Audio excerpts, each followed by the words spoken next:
Not every case sticks with me. Some fade into the background, lost among the files and the cigarette smoke.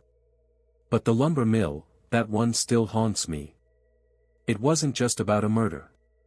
It was about power, money, and the kind of rot that seeps into a town's roots until you can't tell where the trees end and the corruption begins. I'll never forget the smell that night, wet sawdust mixed with rain and gasoline. The storm had rolled through earlier, leaving the dirt road to the mill washed out, rutted deep with mud. Claire and I had fought the wheel for miles, the tires slipping, the headlights bouncing off trees that leaned in like dark witnesses. By the time we arrived, my coat was already soaked, and my mood wasn't any better. The place looked abandoned from the outside, silent, except for the drip of water through broken gutters.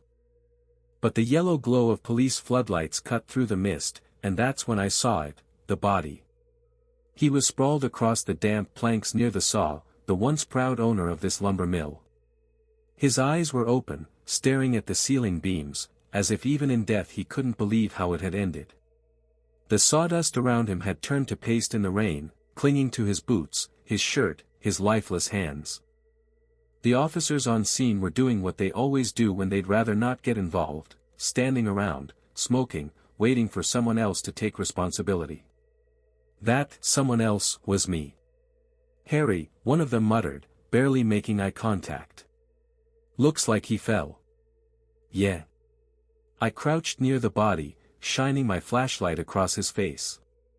And I suppose he tied those bruises around his neck himself before he tripped.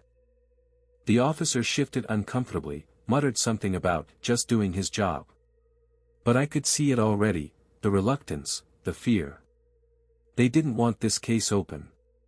They wanted it buried along with the man lying in the sawdust. Claire stepped in behind me, her notebook already out. She had the sharp kind of focus that cut through fog like a blade. Doesn't look like an accident, she said quietly. No, I agreed. Looks like a message. Around us, the mill was full of ghosts, stacks of timber that would never be shipped, machinery stilled mid-motion, the echo of rain dripping through the rafters. The air carried the weight of something unfinished, something deliberately silenced. The captain back at the precinct had told me it was just a routine call, another drunk worker meeting a bad end.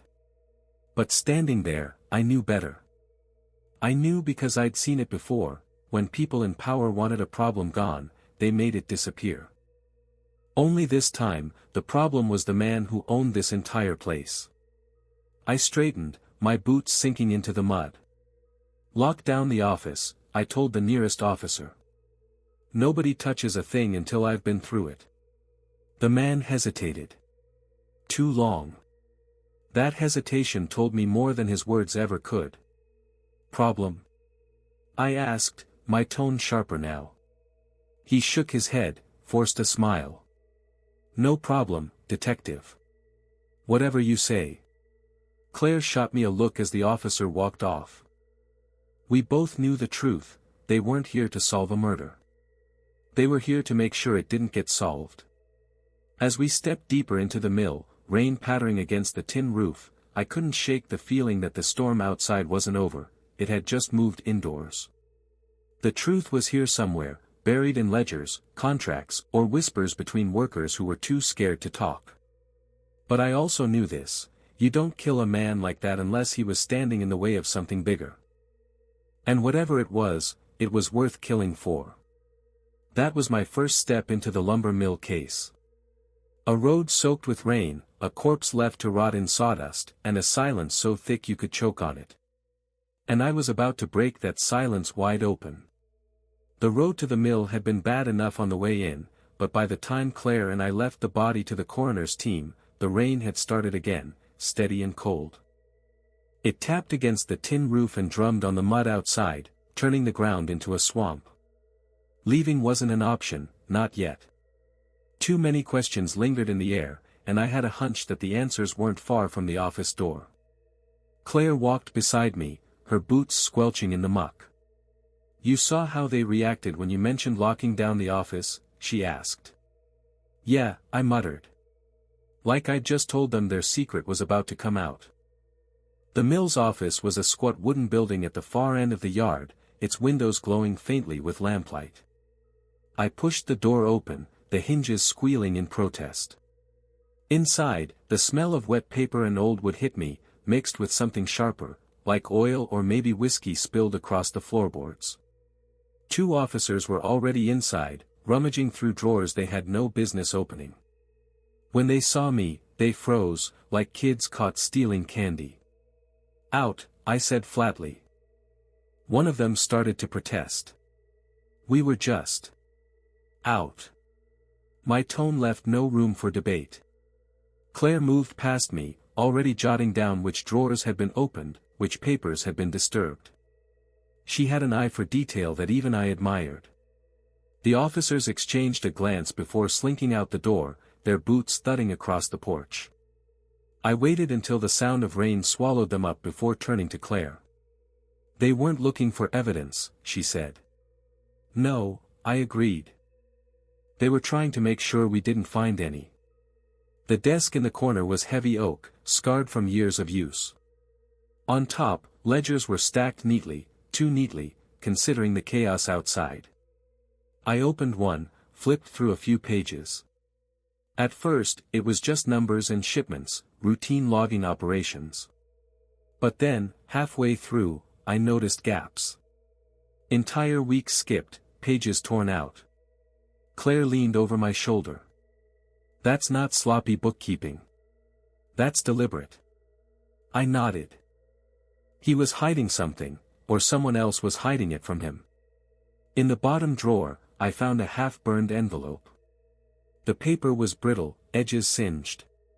Inside were copies of invoices, timber shipments marked for export, but with quantities that didn't match the ledgers upstairs.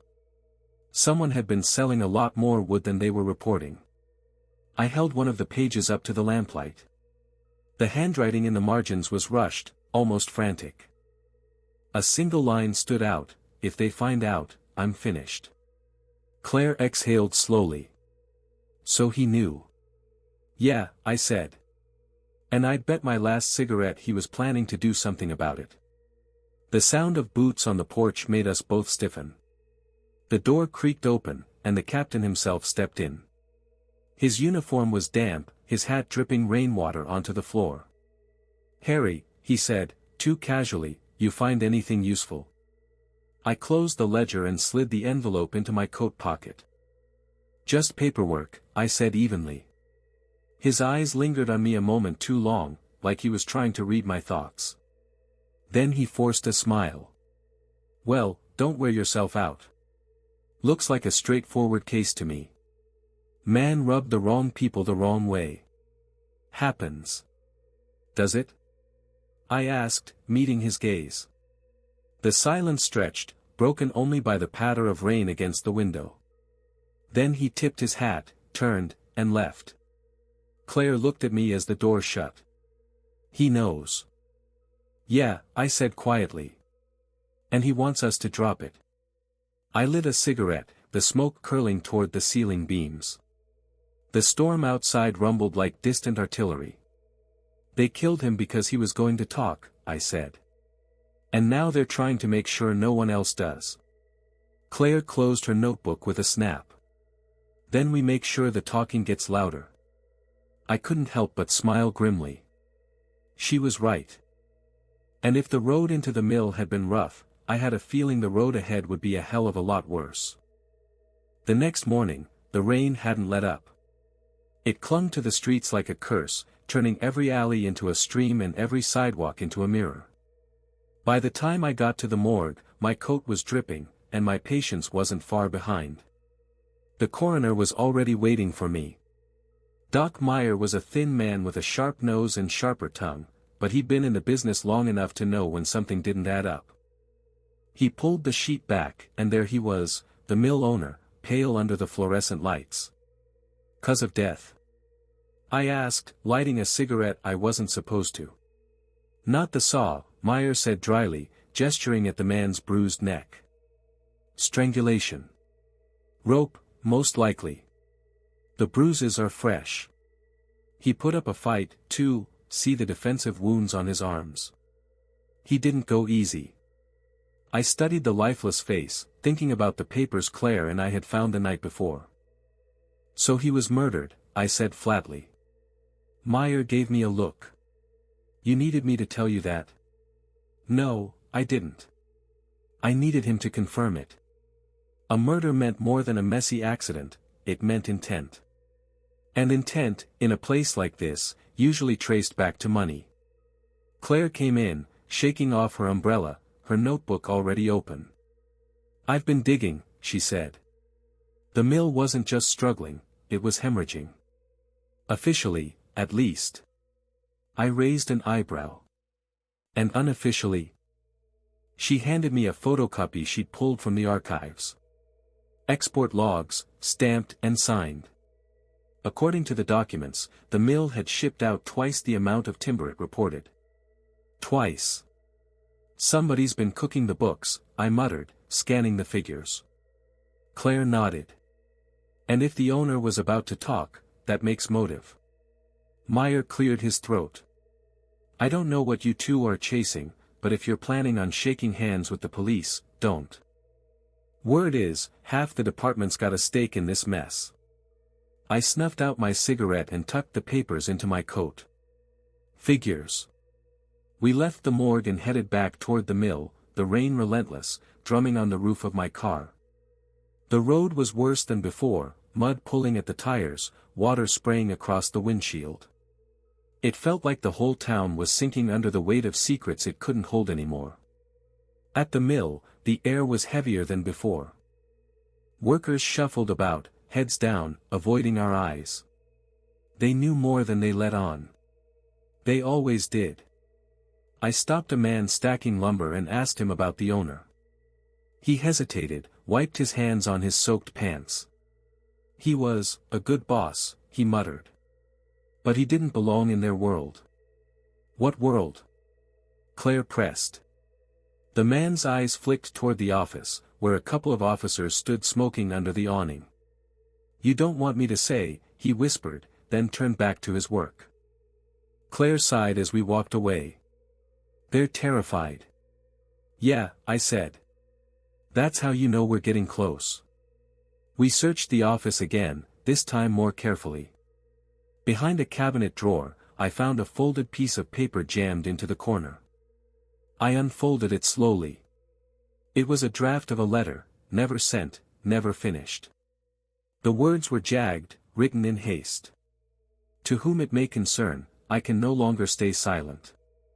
The shipments are false, the numbers are lies. They take what they want, and I've been forced to help. But no longer. If something happens to me, know this, look to the books. The truth is in the wood. Claire read over my shoulder, her expression hardening. He was going to blow the whistle. Yeah, I said, sliding the letter into my pocket. And they silenced him before he could. I looked around the dim office, the rain hammering the tin roof above us. The walls seemed to close in, the shadows growing deeper. This wasn't just a murder. It was a warning. But warnings don't work on me. You learn a lot in this job just by listening. People rarely tell you the whole truth, but they'll give you enough pieces if you know how to fit the puzzle together. Claire and I spent the next day knocking on doors around town, talking to anyone who'd ever had ties to the mill. Most of them didn't want to talk. Some slammed the door in our faces. Others muttered a few polite words and sent us on our way. Fear has a way of sealing lips tighter than any lock. But eventually, we found a crack. An old man named Wilkins lived in a weathered house on the edge of town. He'd worked at the mill back in its prime, before his hands grew too shaky to hold a saw. He invited us in, poured black coffee that tasted like tar, and listened while I asked about the dead man. Wilkins stared into his cup for a long moment before speaking. He wasn't like the rest of them, he said finally. He tried to do things clean. But clean don't last long in a place like this. What do you mean? Claire asked gently. The old man's eyes lifted to mine, and I saw the weight of decades sitting heavy on him. That mill's been dirty for years. Shipments going out at night, trucks loaded heavier than the books say. Everybody knew it. Everybody also knew better than to ask questions. The sheriff's boys made sure of that. I leaned forward. Are you saying the police were involved? Wilkins gave a bitter laugh. Involved? Son, they were the damn fence holding the gate open. Without them, none of it would have left town. Claire scribbled furiously in her notebook, but I kept my eyes on Wilkins. And the owner? His face softened. He wanted out. Said he was tired of being their puppet. Said he had proof. He should have kept his mouth shut. Silence hung in the room, broken only by the tick of the old clock on the wall. Finally, I thanked him and left a card on the table, though I doubted he'd ever use it. Outside, the rain had eased into a mist, but the streets still glistened, slick with mud. Claire caught up to me, her brow furrowed. If Wilkins is right, this whole town's been in on it. Not the whole town, I said. Just the ones who thought their pockets were deeper than their conscience. We drove back toward the mill, the windshield wipers squeaking against the glass. Along the way, Claire flipped through her notes. So far we've got, missing timber, false ledgers, a whistleblower dead before he could talk, and a police force that looks more like muscle for a crime syndicate than law enforcement. I smirked without humor. Sounds like Tuesday. When we arrived at the mill, the yard was nearly deserted. A single worker swept rainwater off the loading dock, his shoulders hunched. He didn't see us at first, but when I called out, he jumped like I'd fired a gun. I asked him about the night the owner died. At first, he shook his head, muttering, didn't see nothing. But when I pressed, his voice dropped to a whisper. I heard shouting, he said. Not long before the lights went out. He was arguing with two men. I didn't see who. Then it went quiet. And the police? Claire asked. The man glanced nervously toward the road. They showed up fast. Too fast.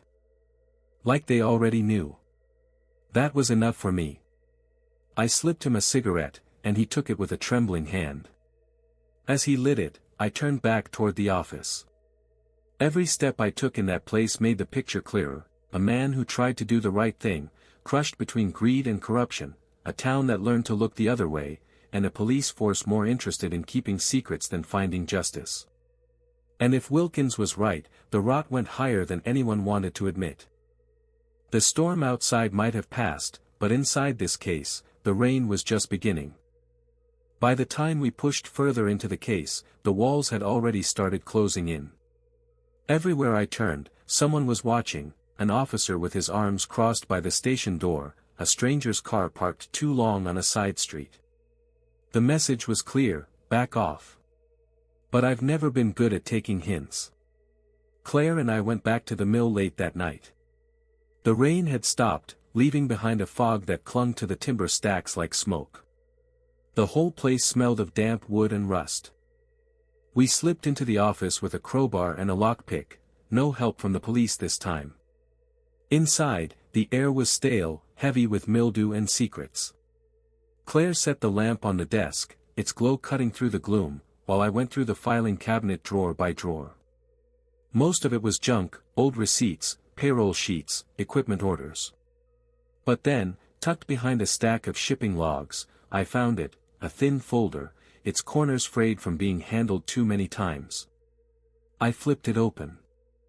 Inside was a letter, half-finished and never sent. The same handwriting as the draft we'd found earlier. But this one was addressed, plain as day, to a regional newspaper in the city. To the editor, the mill has been used for years as cover for an illegal timber export scheme. Large amounts of lumber are shipped out under false records, with police and local officials receiving bribes to look the other way. I can no longer take part in this corruption. If something happens to me, know this, the proof is in the books. The contracts, the numbers, they're all lies. The rest of the page ended abruptly, the ink smeared like someone had snatched the pen from his hand. Claire leaned over my shoulder, her eyes narrowing. He was going to blow the whistle. To the press. Yeah, I said, sliding the letter back into the folder. And someone made sure he didn't. The sound of a floorboard creaking outside froze us both. I slipped the folder into my coat and nodded to Claire. We killed the lamp and waited. 2 silhouettes passed by the window, flashlights slicing through the fog. Voices followed, low, tense, familiar. Told you he'd stick his nose where it doesn't belong. Then we make sure he doesn't pull it back out. Claire's grip on my arm tightened, but I kept still. The figures moved on, their light disappearing into the mist. When it was quiet again, I exhaled. They're not even trying to hide it anymore. Claire whispered, "Harry, that was the captain's voice." I nodded grimly. I'd recognized it, too. We slipped out the back, keeping low as we crossed the muddy yard. The night was thick, the fog swirling like ghosts around the machinery. Every sound seemed magnified, the crunch of gravel, the distant call of an owl, the beating of my own heart. When we reached the car, Claire turned to me, her face pale but resolute. "If the police are in on this, who do we trust?" "No one," I said. "Not here." I lit a cigarette, the flare briefly lighting the lines on my face. The smoke curled up into the mist. "But we've got something they don't, evidence.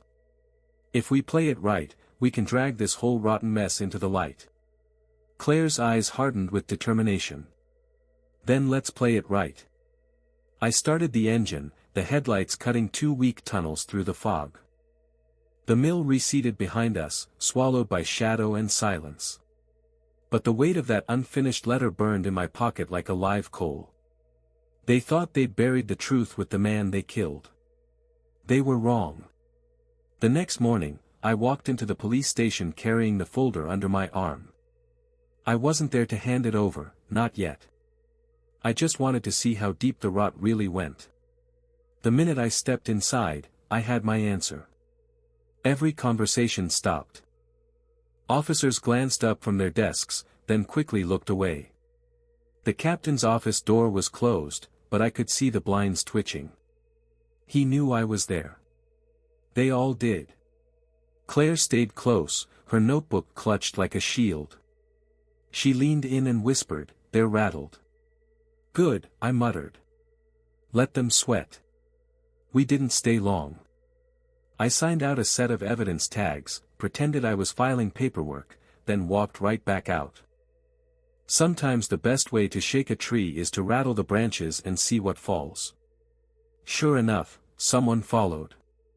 We'd barely made it 3 blocks before I spotted the car in the rearview mirror, an unmarked sedan, keeping its distance but not far enough.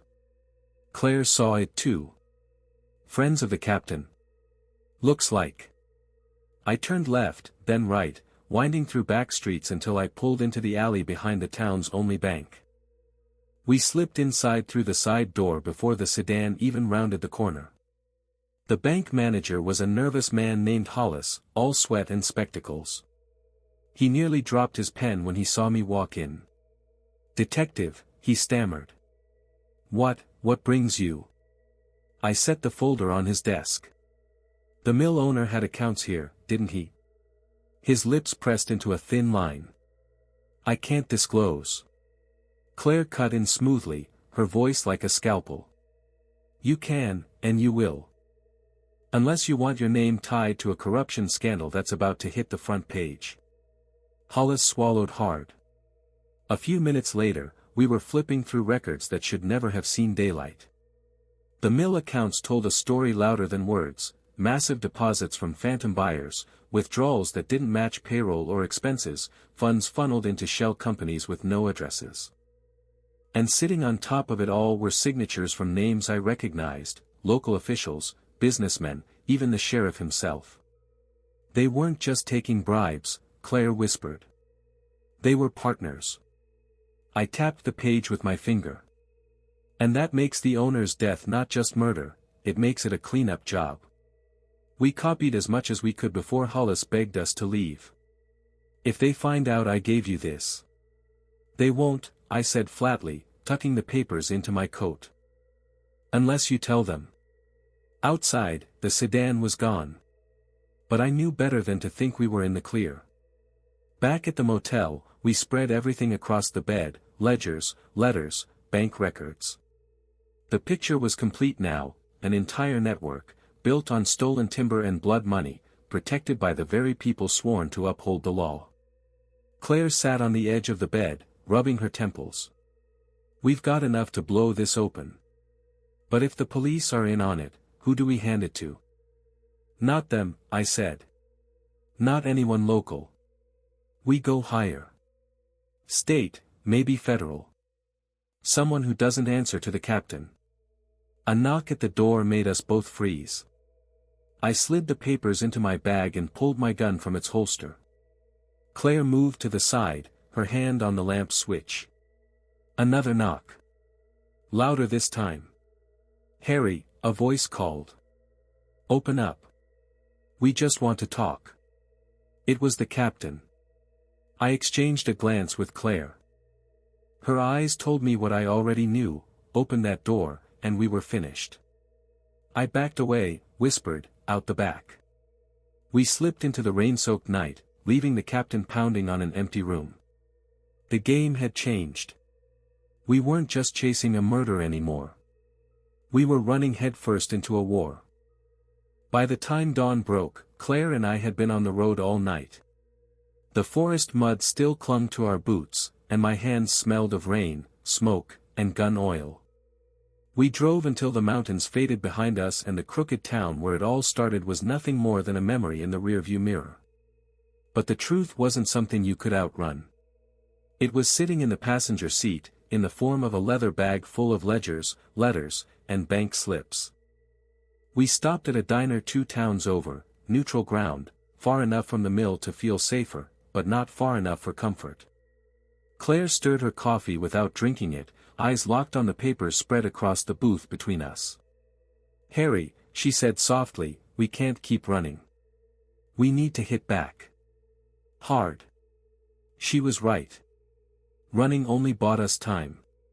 To end this, we had to drag the monsters into the light. And I knew exactly where to start. By noon, we were standing outside the gate of a sprawling estate on the edge of town. A manicured lawn, big iron fence, polished cars lined up like trophies. It was the home of Milton Graves, a name I'd seen too many times in those bank ledgers. Graves wasn't just some businessman.